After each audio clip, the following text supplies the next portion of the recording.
19-year-old Arij Naamneh has grown up without her father Khaled by her side. He's a Palestinian from the West Bank, so even though he's married to an Arab Israeli, he can't stay here because he can't get a permit. I want him next to me. I want him next to my brother. Please, don't do this to us. This is so racist. You can't take my dad away from me.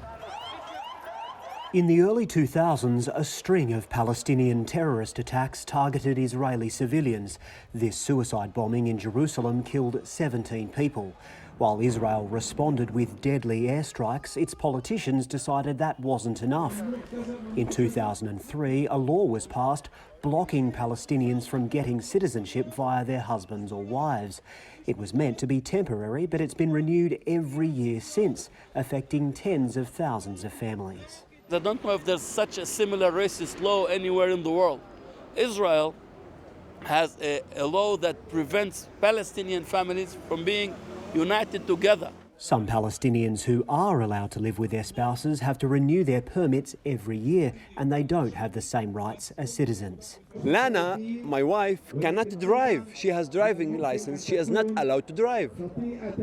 She is not allowed to work. This issue's been a major test for the new coalition government, which has a razor-thin majority here in the parliament. But it's also been a gift for the former Prime Minister, who's still waiting in the wings.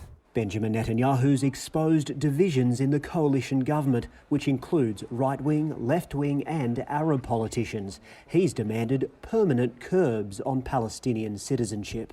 To preserve Israel as a Jewish and democratic state, we must prevent the entry and naturalization of masses of Palestinians into Israel every year.